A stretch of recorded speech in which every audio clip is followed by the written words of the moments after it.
Hi, I'm Tin Biermis, and you're listening to NPR's Book of the Day. Today, how a bejeweled egg led to the downfall of a successful family business.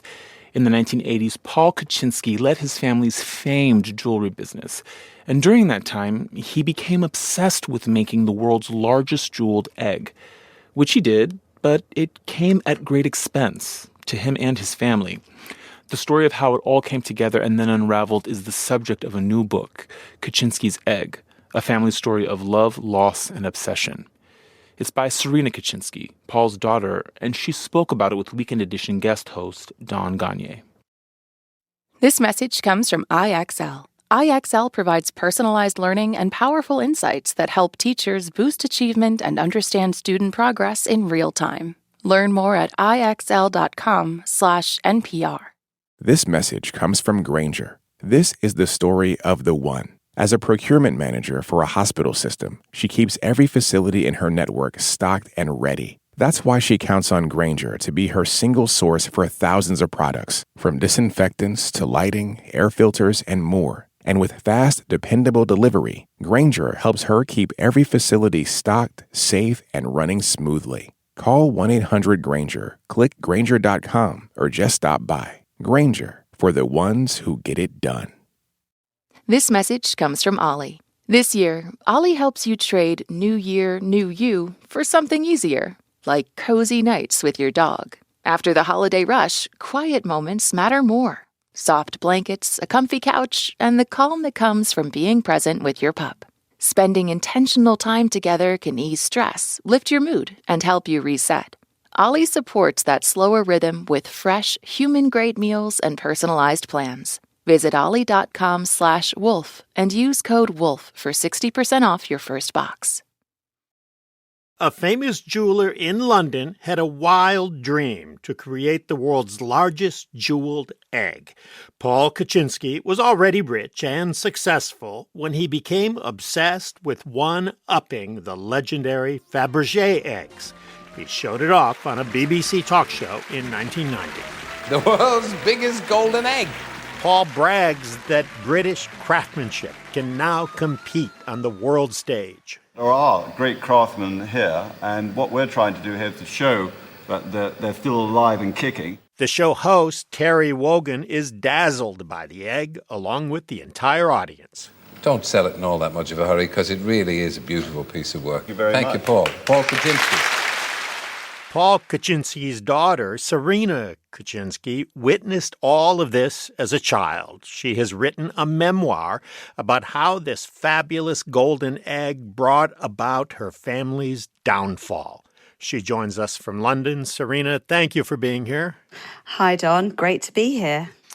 Okay, so first, Serena, we need some background. The House of Kutchinsky was this very high-end jewelry shop in London. But you start your story among the watch and clock makers of rural Poland. Yeah, so I discovered that my great-great-grandparents had, in 1893, left their hometown of Grabov in Poland and travelled, made a pilgrimage, I suppose, that many Eastern European Jews were making at that time to flee the pogroms. So the plan was to go to America, but they stopped in London, and that's where they got involved in the jewelry trade. Exactly, yes. My great-great-grandmother Leah had sewn a few heirlooms of jewelry into her skirts, and that allowed them to buy the tools that was needed for Hirsch to begin working as a watchmaker and clockmaker.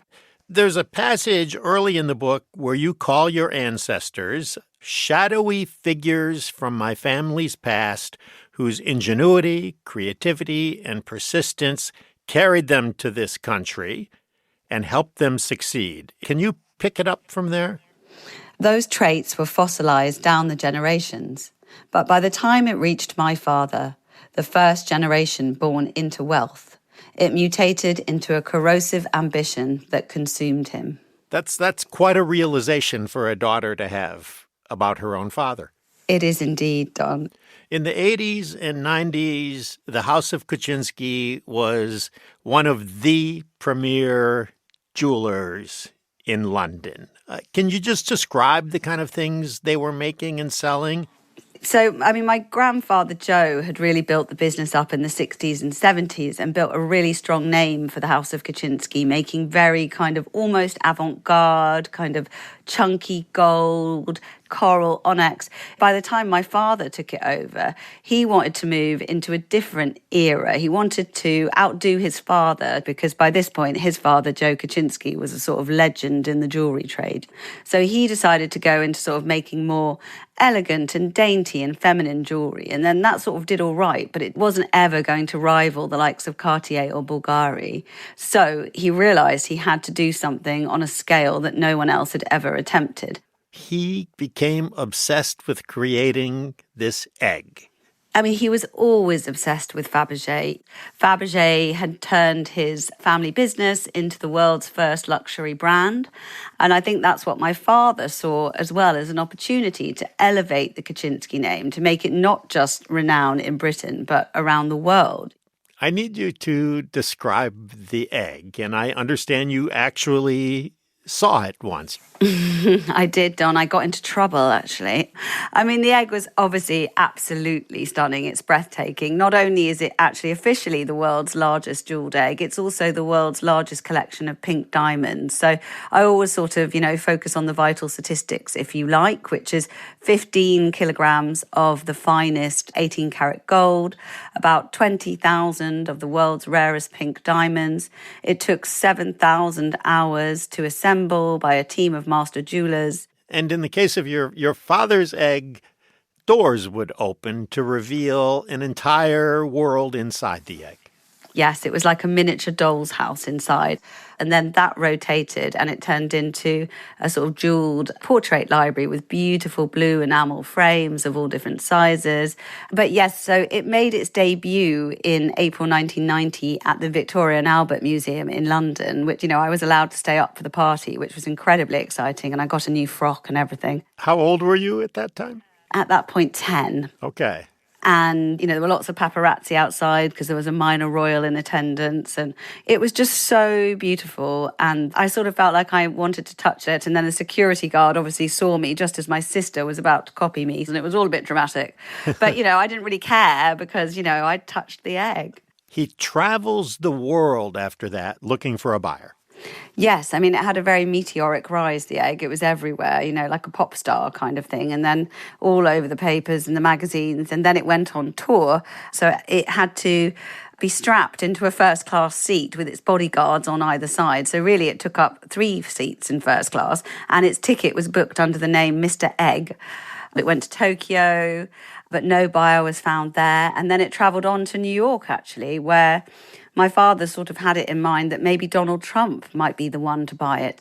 But no one was coming forward. And the sort of pressure from the bank was mounting because obviously, my father had very much overreached himself in the making of it. What was the price tag?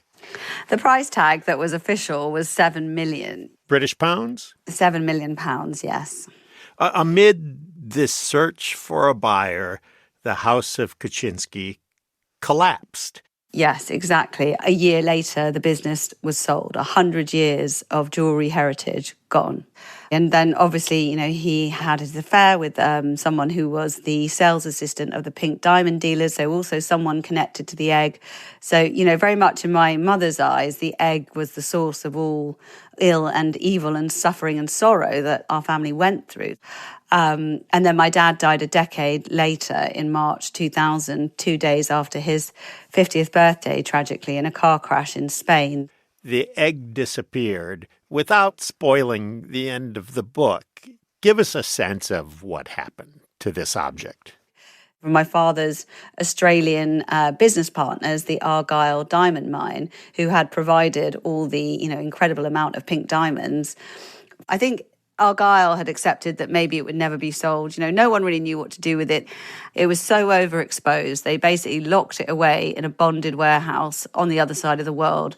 And then there was a billionaire in Japan who decided that he wanted something that there was only one of in the whole world. So, Mr. Egg was back on a plane again, and it sold. The unsellable egg had sold. It has an owner, the chapter is closed on the egg. Indeed. Serena Kutchinsky's memoir, Kutchinsky's Egg, is out this week. Thank you. Thank you, Don.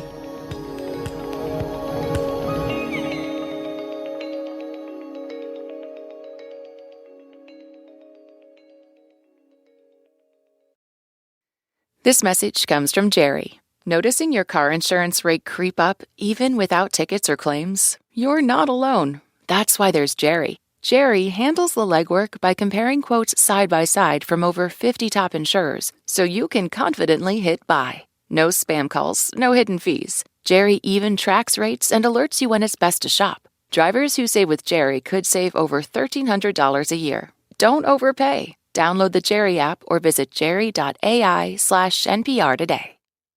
This message comes from Bombas. Your feet hit the ground an average of 2,000 times in a mile. Bombas sports socks are designed to support you every step. Sprint to bombas.com/NPR and use code NPR for 20% off your first purchase. This message comes from MIDI Health, introducing AgeWell, longevity care designed by women for women. Women can feel overlooked by the healthcare industry, especially when it comes to aging. MIDI Health offers personalized services conveniently accessible through telehealth visits and covered by major insurance providers. Your health is worth it. Book your virtual visit today at joinmidi.com. That's joinmidi.com.